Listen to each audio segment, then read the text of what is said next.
নমস্কার, সুইটির কিচেনে স্বাগত জানিয়ে আবার আপনাদের সাথে আমি একটি নতুন ভিডিও নিয়ে হাজির হলাম। আজকে আমি আপনাদের সাথে শেয়ার করতে চলেছি কাতলা কালিয়া। দেখুন, প্রথমেই আমি কাতলা মাছের 4টে পিস নিয়ে নিয়েছি এবং এতে ভালো করে নুন হলুদটা মাখিয়ে নিচ্ছি। দেখুন, আমি এখানে ভালো করে নুন আর হলুদটা মাখিয়ে নিচ্ছি। নুন হলুদটা মাখিয়ে রাখা হয়ে গেছে। এরপর আমি গ্যাসের ফ্লেমটা অন করে নিলাম এবং ওতে একটা কড়াই বসিয়ে দিলাম। কড়াইটা খুব ভালো করে গরম করে নেব। তারপরেই আমি পরিমাণ মতো তেল দিয়ে দেব মাছটা ভাজার জন্য, এবং তেলটাও খুব ভালো করে গরম হতে হবে, না হলে মাছটা কড়াই জড়িয়ে যেতে পারে। দেখুন, আমি এখানে তেলটা নাড়াচাড়া করে কড়ার চারিপাশে লাগিয়ে দিচ্ছি যাতে মাছটা কোনো দিকে জড়িয়ে না যায়।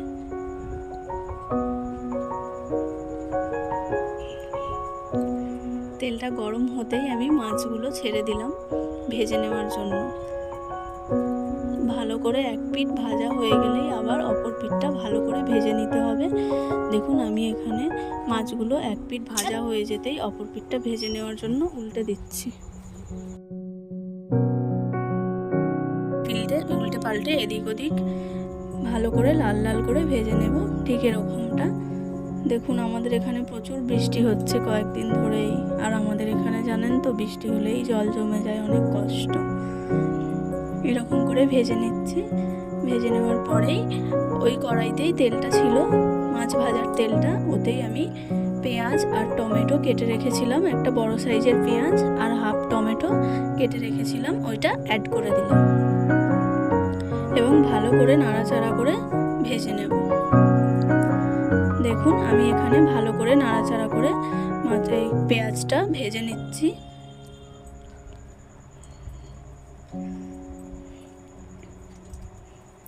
পেঁয়াজটা একটু লাল লাল করে ভালো করে ভেজে নিচ্ছি। এরকম লাল লাল করে পেঁয়াজটা ভেজে নিতে হবে। তারপরেই আমি এখানে 1 চা চামচ আদা রসুন বেটে রেখেছিলাম, সেটা অ্যাড করে দিলাম এবং আদা রসুনটাও ভালো করে নাড়াচাড়া করে ভেজে নিতে হবে, না হলে কাঁচা গন্ধটা থেকে গেলে একদমই ভালো লাগবে না খেতে।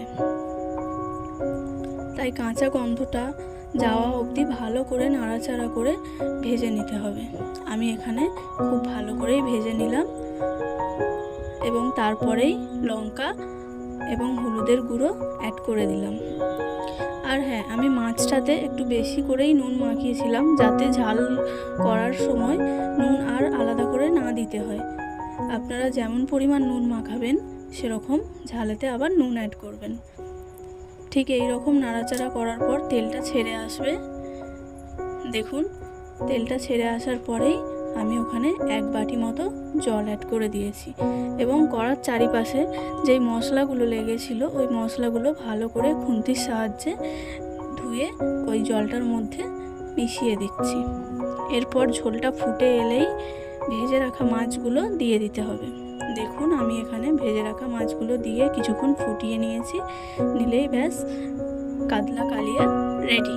দেখুন, দেখতেও যেমন সুন্দর হয়েছিল, খেতেও হয়েছিল খুব সুস্বাদু। আপনারা এরকম করে সাধারণভাবেই বাড়িতে বানিয়ে দেখবেন, খেতে খুবই সুস্বাদু হবে। দেখুন, ভিডিওটা কেমন লাগলো অবশ্যই জানাবেন। ভালো লাগলে চ্যানেলটা সাবস্ক্রাইব করে দেবেন। দেখা হচ্ছে নেক্সট ভিডিওতে।